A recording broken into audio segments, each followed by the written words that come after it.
Hi friends, welcome to my channel. ఈ వీడియోలో మనం FA4కి సంబంధించి తెలుగు టూల్ 1, టూల్ 2, టూల్ 3కి అలాగే ప్రాజెక్ట్ వర్క్లు ఏంటో ఒకసారి చూద్దాం. అంతేకాకుండా మనకి ఈ టూల్ 2కి తరల్ అనే ఎగ్జామ్ ఎండ్లైన్ ఉందని మీకు మరొకసారి గుర్తు చేస్తూ, ఈ వీడియోలో టూల్ 1కి సంబంధించి ఏవైనా 2 ఎగ్జాంపుల్స్ ఇస్తాను. మీరు వాటిని ఏదో ఒకటి 5 మార్క్స్కి ఇచ్చుకోవచ్చు. ఇక్కడ చూడండి, 3rd క్లాస్ వాళ్ళకి ఏరు గురించి కానీ నది గురించి కానీ ఉప్పొంగి అలాగే ప్రవహిస్తుంది ఈ రకంగా సెంటెన్స్లు తయారు చేయమని ఇచ్చారు. దీన్ని మీరు బోర్డు మీద రాసి వాళ్ళని అర్థవంతమైన వాక్యాలు తయారు చేయమని చెప్పచ్చు. దీంట్లో వాళ్ళు చేయగలిగిన వాటికి చక్కగా ఒక 4 సరిగ్గా చేసినట్లయితే అక్షరదోషాలు లేకుండా దస్తూరిగా రాసిన వాటికి మీరు మార్కులు ఇవ్వవచ్చును.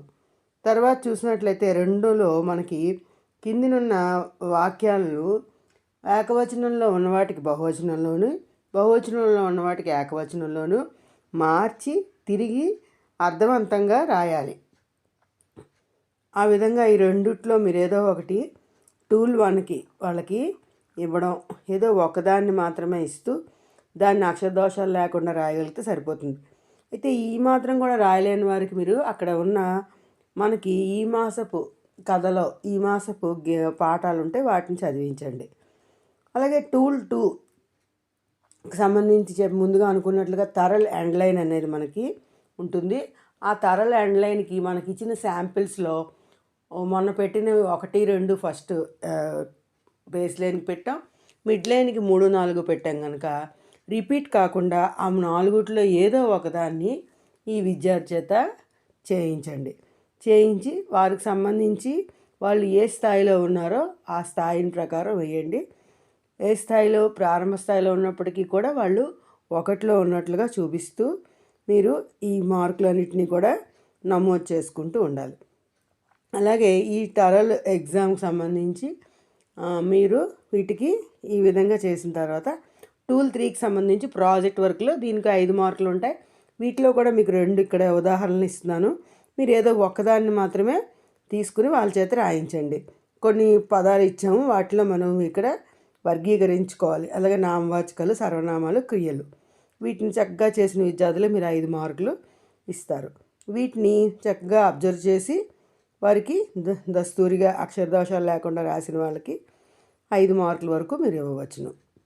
అలాగే టూల్ 3లో మనకి ఇంకా ఏమి ఇచ్చుకోవచ్చును అంటే, ఇక్కడ చూడండి, మీరు మరికొన్ని ఇవ్వచ్చు. అవి ఎలా అంటే, ఇక్కడ కొన్ని మనకి సబ్స్టిట్యూషన్ టేబుల్స్ లాగా పట్టికలు ఉంటాయి. ఆ పట్టికల్లో ఒక పదము, అలాగే అది నామవాచకము, సర్వనామము ఈ విధంగా కలిగి ఉన్నాయి.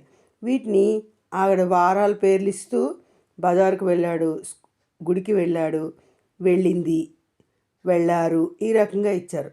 కనుక మీరు అక్కడ ఏకవచనం బహువచనం పాటిస్తూ విద్యార్థులు అర్థవంతంగా రాసినట్లయితే వాటికి మీరు చక్కగా దస్తూరికి వాళ్ళ అక్షరదోషాలు లేకుండా రాసిన దానికి గాను 5 మార్కులు ఇవ్వచ్చు. ఈ విధంగా 3వ తరగతి విద్యార్థుల వరకు మీరు ఈ ఎగ్జామ్స్ ఇవ్వచ్చు. ఇప్పుడు 4వ తరగతి విద్యార్థులకు చూద్దాం. 4వ తరగతి వారికి మనం ఏం చేస్తామంటే, ఇక్కడ ఇచ్చిన వాటిలోని టూల్ 1కి సంబంధించి మీకు తెలిసిన కొన్ని విదేశాల పేర్లు, అంటే కొన్ని అంటే మార్కులు ఇవ్వడానికి ఇబ్బంది అవుతుంది కనుక 5 లేదా 10 విదేశాల పేర్లు రాయమని చెప్పండి. ఇది బారిస్టర్ పార్వతీశం పాఠంలో నుంచి మనకు విదేశాల పేర్లు అనేవి వాళ్ళకి ఐడియా ఉంటుంది కనుక వాళ్ళు రాయగలుగుతారు. అదే 2లోనే ఏం చేస్తారంటే, కింది ఏకవచనాలకు బహువచనాలు రాయండి అని చెప్పి కొన్ని ఏకవచనాలు మీరు ఒక 5, 10 ఇస్తారు, వాటిని రాయిస్తారు. ఇంకా రాయలేని విద్యార్థులకు అత్యాస పాఠం చదివి రాయిస్తారు. టూల్ 2కి మీకు చెప్పినట్టు తరల ఎగ్జామ్ గురించి మనం అనుకున్న విధంగా పెడతారు.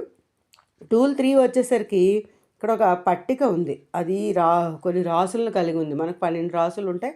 ఆ 12 రాసులను కలిగి ఉంది. ఇక్కడ ఎన్ని ఇస్తే అన్ని వాళ్ళు రాసేటట్టుగా ఆ పద పట్టికలు మనం ఆల్రెడీ అలవాటు చేసాం కనుక పట్టికను చూసి పదాలు తయారు చేయడం అనేది ఉంది, అది చేస్తారు.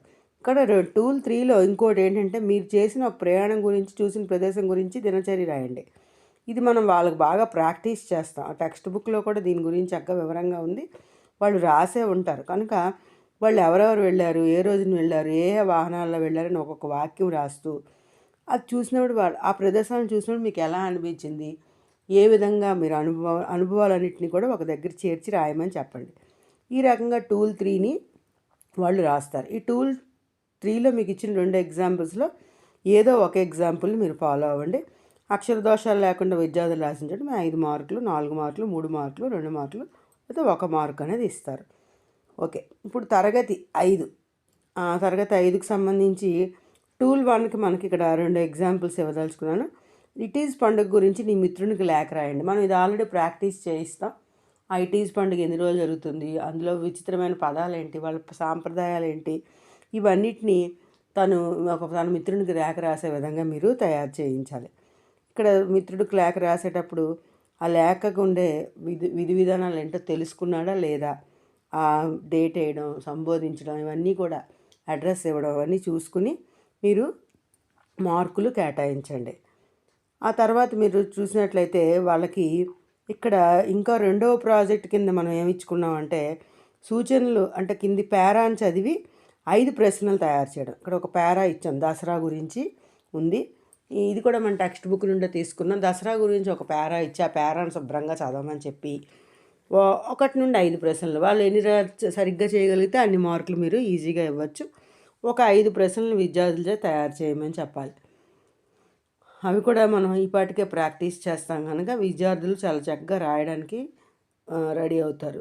మనం ఇక్కడ చూసినట్లయితే టూల్ 2కి సేమ్ మనం అనుకున్నట్లుగానే వీళ్ళకి కూడా ఆ శాంపిల్స్లో తీసుకుని ఆ ఆన్లైన్ టెస్ట్కి 1 నుండి 4 శాంపిల్స్లో ఏదో ఒక శాంపిల్ రిపీట్, ఆల్రెడీ తనకు పెట్టింది కాకుండా ఇంకొక శాంపిల్ మీరు యూజ్ చేయవచ్చును. ఈ రకంగా విద్యార్థుల చేత మీరు టూల్ 2 వరకు ప్రాక్టీస్ చేయిస్తారు. ఇప్పుడు మనం ప్రాజెక్ట్ వర్కులు కానీ చూసినట్లయితే ఇక్కడ కూడా నీకు ప్రాజెక్ట్ వర్కులు 2 ఇస్తున్నాను. వాటిని మీరు ఏదో ఒకటి మాత్రం విద్యార్థుల చేత చక్కగా రాయించుకోవచ్చు.